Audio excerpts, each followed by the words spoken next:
बिस्मिल्लाहिर्रहमानिर्रहीम। अस्सलाम वालेकुम viewers, welcome to structure analysis essential. आज से हम बाकायदा ये रीइंफोर्स कंक्रीट डिज़ाइन का जो फर्स्ट पार्ट है उसको शुरू करेंगे। ठीक है, तो ये लेक्चर सीरीज शुरू करने से पहले मैं आपको एक बात क्लियर कर दूं कि इसमें जो भी कंटेंट है वो प्रोफेसर डॉक्टर कैसर अली साहब की जो मेहनत है उन्होंने बनाई है, खुद अपने हाथों से उन्होंने बनाई है। मैं सिर्फ जस्ट अपने नॉलेज के मुताबिक उसको प्रेजेंट करूंगा आपको। ठीक है, तो ये बात मैं उनसे वर्बली इजाज़त भी ले चुका हूं कि मैं उनके लेक्चर्स को पढ़ा रहा हूं, तो उनकी इजाज़त, उन्होंने मुझे इजाज़त इसकी दी है। तो लेट्स स्टार्ट करते हैं। ठीक है, आप बल्कि उनके ये लेक्चर्स आपको उनकी वेबसाइट पे भी मिल सकते हैं, drkaiserali.com पे। ठीक है, यहाँ पे बैचलर के भी आपको मिल सकते हैं, मास्टर्स के भी, और मिसलिनियस और भी लेक्चर्स हैं, तो इनको आप डाउनलोड कर सकते हैं। अब हम आते हैं, यानी सबसे पहले हम आज के लेक्चर में थोड़ा सा इंट्रोडक्शन पढ़ते हैं। ठीक है, और इस लेक्चर में हम कवर क्या करेंगे, structure analysis and structure design में क्या फ़र्क है, डिज़ाइन कोड्स क्या हैं, प्रॉपर्टी ऑफ मटेरियल्स क्या हैं, structure design requirement of ACI 318, ACI 318 क्या है, मैकेनिक्स ऑफ रीइंफोर्स्ड कंक्रीट। ठीक है, तो आते हैं कोर्स का मकसद क्या है। देखिए, इंसान को रहने के लिए या कुछ काम करने के लिए जो है उसको कंस्ट्रक्शन करनी पड़ती है, बिल्डिंग्स, डैम्स, ब्रिजेस वगैरह बनानी पड़ती हैं। अब ये जो अब ये स्ट्रक्चर जो हैं इनको डेफिनेटली हमने डिज़ाइन करना होगा। डिज़ाइन से मुराद ये है कि वो खूबसूरत भी लगें, एस्थेटिक भी हो, इकोनॉमिक भी हो, पैसे भी उस पर कम खर्च हों, और वो सेफ भी हों। ठीक है, वरना ऐसे तो बड़े बड़े आप स्ट्रक्चर बना रहे, बड़े बड़े बीम्स, बड़े बड़े कॉलम्स, ठीक है, ज़्यादा कंक्रीट, ज़्यादा रीइंफोर्समेंट यूज़ करें तो बस स्ट्रक्चर ठीक है। although कि ज़्यादा रीइंफोर्समेंट से आपका स्ट्रक्चर का जो बिहेवियर है, फेलियर मोड, वो ख़राब हो जाता है। वो इसी कोर्स में हम पढ़ेंगे। ठीक है, तो वो भी सेफ नहीं है। अब इन स्ट्रक्चर्स को बनाने के लिए या तो हम स्टोन से बनाएंगे, ब्रिक से बनाएंगे, या इसको टिम्बर, स्टील, कंक्रीट से बनाएंगे। तो ये कोर्स जो है हमारा कंक्रीट के डिज़ाइन का है। ठीक है, तो ये हम यहाँ से कंक्रीट के। अब जो स्ट्रक्चर्स आपको मैंने बताया कि बिल्डिंग्स हो सकती हैं, ब्रिज, डैम्स वगैरह हो सकते हैं, लेकिन हम इस कोर्स में बिल्डिंग्स पे फोकस करेंगे। ठीक है, ब्रिजेस, डैम्स, वाटर जो है आपके वाटर स्ट्रक्चर्स, वो इसमें इंक्लूड नहीं है। ठीक है, तो ये कुछ बातें हो गई। अब ये आपके पास है टाइप्स ऑफ स्ट्रक्चर। ठीक है, बिल्डिंग्स है, ब्रिज है, डैम्स है। बेसिकली स्ट्रक्चर क्या है, छोटे छोटे पार्ट्स जो मिलते हैं। ठीक है, तो और वो सेफली लोड ट्रांसफर करते हैं from one point two ultimate. और अल्टीमेटली लोड कहाँ पे ट्रांसफर होता है, वो ग्राउंड पे होता है। ठीक है, यानी जिस तरह ये हमारे पास कुछ फ्रेम्स वगैरह हो गए, लोड इस पे आ रहा है, तो ये लोड बीम से जो है थ्रू रिजिड जॉइंट यहाँ पे कॉलम में ट्रांसफर होगा, और यहाँ पे फिर देन फाउंडेशन पे। ठीक है, यहाँ पे आपकी सॉइल होगी। सॉइल को नॉर्मली जब हम डिज़ाइन के हवाले से देखते हैं तो हम इसकी बियरिंग कैपेसिटी की बात करते हैं। ठीक है, और उसको हम जो आम आप यूनिट कुछ भी उसके कर सकते हैं, KSF भी है। ठीक है, लेकिन हम ज़्यादातर जो फील्ड में यूज होता है वो TSF यूज होता है, यानी टन पर स्क्वायर फुट।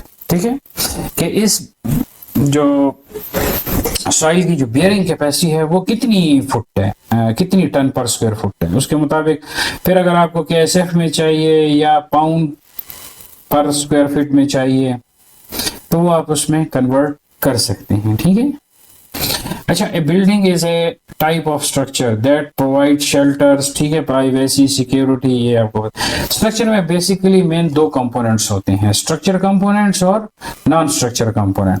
स्ट्रक्चर कंपोनेंट्स जो मतलब लोड को रेजिस्ट करते हैं या लोड लेते हैं और दूसरे पॉइंट पे ट्रांसफर करते हैं, दूसरे अपने स्ट्रक्चर एलिमेंट्स को ट्रांसफर, जिस तरह स्लैब से लोड जाता है बीम पे, बीम से कॉलम पे जाता है, कॉलम से फुटिंग पे जाता है, एंड देन अल्टीमेटली फुटिंग जो है वो उसको सॉइल पे ट्रांसफर कर देती है, ठीक है। नॉन स्ट्रक्चर एलिमेंट्स वो हैं जो आपके पार्टीशन वाल हैं, विंडो, डोर्स, फर्नीचर, एमईपी का वर्ड शायद आप पहली दफा वो सुन रहे हो।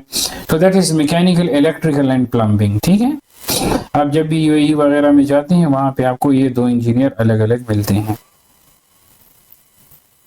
And so on. मतलब आपके बिल्डिंग्स में कोई पाइप्स वगैरह हैं, इलेक्ट्रिफिकेशन का काम है, फायर हाइड्रेंट्स उनके जो है फायर जो एक्सटिंग्विशर्स हैं वो लगे हुए हैं, तो उनके पाइप्स भी जाएंगे, ठीक है। अब आते हैं स्ट्रक्चर कंपोनेंट्स की तरफ, जो बिल्डिंग के स्ट्रक्चर कंपोनेंट्स हैं, ठीक है। इसमें आपके पास ये नीचे फुटिंग है, ठीक है, फुटिंग जो कि सारे बिल्डिंग का लोड ले रही है और सेफली ग्राउंड पे ट्रांसफर कर। तो यहाँ पे दो चीजें समझने वाली है कि एक तो ये कि जो फुटिंग है ये स्ट्रक्चर एलिमेंट्स हैं, ठीक है, स्ट्रक्चर एलिमेंट्स। इसका भी डिजाइन करना है कि क्या ये कॉलम तो इसके अंदर पंच नहीं कर जाएगा, पंचिंग शेयर, क्या इसकी वजह से जो बेंडिंग मूवमेंट आ रही है, क्योंकि इसके ऊपर देखें ये पॉइंट लोड लग रहे हैं और ये सॉइल का लोड नीचे से लग रहा है, ठीक है, ये किस्म का उल्टा सा बीम ऐसे लगा हुआ है और इसके ऊपर कुछ ऐसे लोड्स वगैरह लगे हुए हैं। तो इनकी shear force bending movement diagram जो है वो कैसे बनेगी, क्या उसमें तो ये फेल नहीं करेगा। तो एक तो ये हो गया कि ये पार्ट इसका फेल ना करे, दूसरा ये है कि कहीं सॉइल तो नहीं फेल कर रही, वो जो आपको मैंने TSF बताया है, ठीक है, बियरिंग कैपेसिटी। तो यहाँ पे दोनों पॉइंट आपने चेक करने हैं, कि सॉइल भी आपने चेक करनी है और फुटिंग को भी आपने चेक करना है, फुटिंग पे, ठीक है। फिर इस तरह कॉलम कहीं टूट तो नहीं रहा, कॉलम का डिजाइन करना है। शेयर वॉल है, शेयर वॉल में मेनली बेसिकली आपकी इन प्लेन जो स्ट्रेंथ है वो ज्यादा देखी जाती है, या जिसमें आप ज्यादा इंटरेस्टेड होते हैं, ठीक है। तो ये है, ये वाले जो हैं ये आपकी शेयर वॉल्स हैं, ठीक है। और ये वॉल है जो कि इस सॉइल को रिटेन कर रही है, तो ये बेसिकली आउट ऑफ प्लेन के लिए डिजाइन होती है, ठीक है। और इस बेसमेंट वॉल के आउट ऑफ प्लेन डिजाइन में हम ज्यादा इंटरेस्टेड होते हैं, जबकि शेयर वॉल के इन प्लेन में ज्यादा इंटरेस्टेड होते हैं डिजाइन में, ठीक है। तो ये फिलॉसफीज आपको कुछ पता होंगी तो तब आपको पता लगेगा।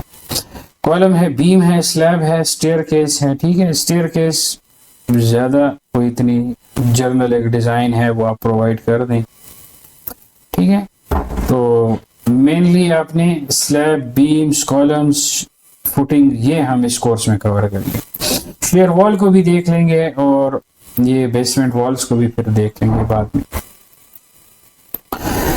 अब बिल्डिंग्स में है types of structure systems based on the load transfer mechanism. Structure systems are classified into different types. Frame है, लोड बियरिंग वॉल सिस्टम है और मिक्स सिस्टम है।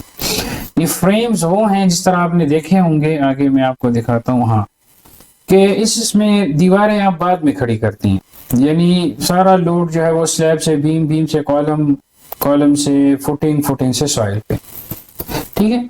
तो ये है, यानी कोई पार्टीशन वार्टीशन बाद में आप इसको ये स्ट्रक्चर बना लें और साल, महीने, 2 महीने बाद आप इसमें दीवारें वगैरह जस्ट पार्टीशन के लिए कि ये दुकान तुम्हारी और ये ऑफिस तुम्हारा, और जस्ट पार्टीशन के लिए, ठीक है, for security and privacy purpose के लिए।